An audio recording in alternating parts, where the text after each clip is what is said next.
Hello friends and welcome. I'm Sarah Liz and today we're going to make two quick cards and they're light up cards. Did you know you could make quick light up cards?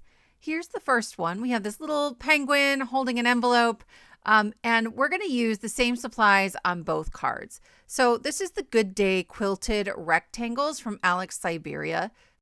There are two rectangles that have this sort of pattern on the edges, and so I've cut them twice. And then for one card, I did cut Have a Good Day. Then this is the Penguin Love stamp and die set. I colored these off camera, but penguins are a quick color, right? I mean, we're talking black and white. Then I'll use the Halo Light combo pack. It comes with a halo light that's in a circle and this one light is nested inside of it. There's actually 2 one lights for each halo light, 6 lights total in the pack. And we're going to very quickly and easily put together a couple of cute cards. You could substitute lots of different things and do the same sort of thing, if that makes sense, right? You don't have to use that stamp set. You don't have to use this nested die set or this particular wording. So I hope this inspires you to get creative and think about making light up cards in, I don't know, less complicated ways. I tend to make big, fancy, complicated cards, but you don't have to, my friends. You do not have to. So I'm adding Have a Good Day onto the black shadow piece, and I've just put some magnets on it to make sure that it sticks on there nicely. Then we're working on just one card at a time here. I have this rectangle with the sort of hatched edges, the quilted edges, I think they're calling them. And I cut a piece of black cardstock that's just ever so slightly bigger. I didn't measure it. I just took it to my trimmer and kind of held them next to each other. Then I'm going to get my placement. So I'm holding my penguin over that white piece and putting a dot right over where the heart will be on his envelope. And then I'm going to use this tiny little hole punch. It's maybe 1/8 of an inch, and I'm going to poke a hole in there. I did not pay attention to whether or not that hole punch is going to fit through the pink layer. And actually, I didn't glue them together yet because it takes more hand strength to go through 3 pieces of heavyweight cardstock. So I was like, I'll just do these first 2 and then I'll do the third one. And here I go. And I cannot reach it with my hole punch. So instead, I'm going to bring in my little pokey tool and I'm going to poke right through that hole. It's not as thick as the hole punch. I could just wiggle that around until the hole got bigger, but instead I'm going to stick my scissors in the back. I'd sort of peeled the layers apart. So I'm only going through that pink layer and I am just making that hole bigger where I pierced my little pokey tool through there, and that will work. I'll use the tip of my glue bottle to glue those layers back together. No one's ever going to know. And then we can work on the placement for our light. So I have my card base here and I'm going to line the 2 of these up and I'm going to use my pencil and just make a mark right through that hole. Okay. That's where we're going to put the heart on the envelope that the penguin is holding. And that's where we're going to put the light from our light, our actual light. And I'm trying to figure out the placement. Where can I put Have a Good Day? Where can I put the battery pack so that we're going to be able to push that button and it's going to work? I want it to be inside of that white area. So I was holding up that front panel. Then I put some double-sided tape on the back of my light. I'll remove the release paper. I'm going to put the little yellow piece right over the dot that I made. And then I'm going to angle this kind of like I was eyeballing it to make sure that the button is under the white part of my front panel. To get my penguin lined up perfectly, I'm taking a tiny little gem and I'm putting it on the back of my penguin over the heart. I can see it sort of stamped through that cardstock and from my coloring. Then I will sort of wiggle it until that gem fits through the hole that I made. Once I do that, I will know that the heart where I want that light is right over top of the light on my one light. Okay. So I've glued him down. I have the gem through the hole and then I'll be able to flip it over and it's like a self-adhesive gem. It didn't press super hard. And so I can just sort of pluck that out of there. If you leave it on there, the light's not going to shine very well through it. So this was my little fix for that. I am pressing the button, making sure everything works. If you haven't used one lights before, you guys, they are so simple, right? Battery, button, that's it. Now I'm layering up one more layer of the shadow. So I have a pink shadow layer that I have put sort of up and to the left. Like now our wording is almost a drop shadow, and then I can put that onto my card. Once that's in place, we can create a little emergency exit for our light. I want to be able to replace the battery. So I'm coming in from the bottom and I am just scoring a line that goes parallel to where that battery is, or parallel to the edge, but in the space where the battery is.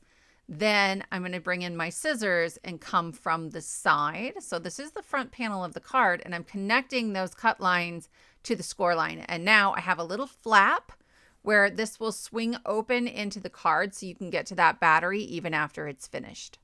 I'm using the world's best foam tape from Pear Blossom Press. It's the perfect thickness for your lights, and it's removable for about 30 minutes, so you can reposition it if you don't get things lined up right. I do have one thin little piece here that's going to go on that emergency exit door, and I have just added it to some printer paper. That's it, nothing special. I did trim it sort of in half so it's skinnier. I'll remove the other piece of release paper and put that on the door. So now one side is stuck to the card, the trap door, and the other side has printer paper on it. So I'll use removable adhesive to keep that door closed, but it's not going to permanently adhere the card shut. Then I'm going to stick this just in anything with a right angle into the corner, and then I'll put my top panel of my card into that same corner and line them up. You don't have to do it this way. Again, if you don't get it lined up correctly, you can peel it right off and sort of try again. But this worked nicely for me, and I got it on the first try, which is always a win. Then I'm bringing back those tiny little gems. These are from Spellbinders. I think it's called the Crystal Mix. And I love that the smallest size is itty bitty, teeny tiny. Like, that's my favorite. To finish up our card, I'm opening the card. Here's our trap door, and I'm adding removable adhesive onto the printer paper that was on that foam tape to hold it closed. And then that's it, you guys. Our finished card has this beautiful light up action. You just press the largest gem. I think it's so cute and so easy. Card number 2 is going to step it up a little bit. We have a halo light and a shaker, but you guys, again, surprisingly easy. We got 2 light up cards in about 12 minutes. So I have the same 3 starter pieces, but the colors are a little bit different. That smallest hatched rectangle is in black, and then I cut that other layer from white, that one that's just slightly bigger. I am lining up a 2-inch circle on the front panel, that black panel, and I kind of put my halo light on there to make sure I knew where it should go. I cut it out with a die, and then I drew that circle onto a white piece and cut it out of there as well, so I know that they're going to be lined up the same. In the end, I was ever so slightly off, so I did take that to my trimmer and just take a sliver off of it. But now I have 2 panels with a 2-inch circle in the middle, okay? I'm drawing the circle again on the pink piece because I gotta cut that one out too. That is the trickiest part of the whole thing. If you were using thinner paper, you could cut them at the same time. If you used fewer layers, you would just cut one. Like, this is piece of cake for me, but if you want fewer layers, if you don't want to have to cut them separately, use like pattern paper or something, and that would work beautifully. I have a circle that's maybe 2.5 inches. It's a little bigger than our opening, and I just ink blended from the bottom to give that like a little gradient of teal. Then I'm bringing in the Snow Day confetti from Trinity Stamps. I have a little circle shaker pouch from Pear Blossom Press. These are great. This isn't the domed one. This one is flat on the bottom. Well, it will be the top. It's on the bottom right now, and it has adhesive all the way around it. So I put my embellishments in there. I removed the backing paper, and I'll put my teal piece right over the top, and I have a finished shaker circle. That is it, my friends. And these shaker circles fit perfectly in the halo light. I know, it's like the easiest shaker ever. So I am drawing another circle. This is my card base this time, but I want to know where this light should go. I'm tracing lightly around the battery and button just so I know my placement. And then I'm using my scissors and I'm going a little outside of that line. I will cut just diagonally up that direction, and then I'll cut straight across and then diagonally for the second one. I'm going to use a scoring tool and just a mat. I have a glass mat, so this one is a little softer. It's easier to score lines, but I'll connect those 2 score lines with my ruler, press firmly with my scoring tool, and now I have, again, an escape hatch for my battery where I can replace that when I need to. Now on this one, I've lined up my cardstock and I'm tracing on that pink panel, the back of it. This will help me with placement. I'm removing some release paper from some double-sided tape on the back of my light. And then I will add this onto my card. I'm lining up the circle hole with the circle of my halo light. I'm lining up the battery and button with the lines that I drew on the back of that pink panel, and that is installed. It's on there. From here, I'll add the world's best foam tape all around the light and battery pack, but I'm thinking about where the door is, that escape hatch, all along the way. And then I'll double check it before I go to put the card together.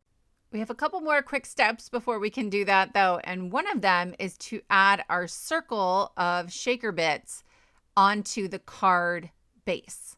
So I'm lining everything up and I will trace that circle one more time with my pencil. Remember, the shaker backing piece, that teal piece, is a little bit bigger than the circle, but this still gives me a pretty good guide. I'm going to line up my panel. I'm going to sort of fit things together. Yes, it's where I want it. Now I'm going to trace another circle around that shaker dome just to help me.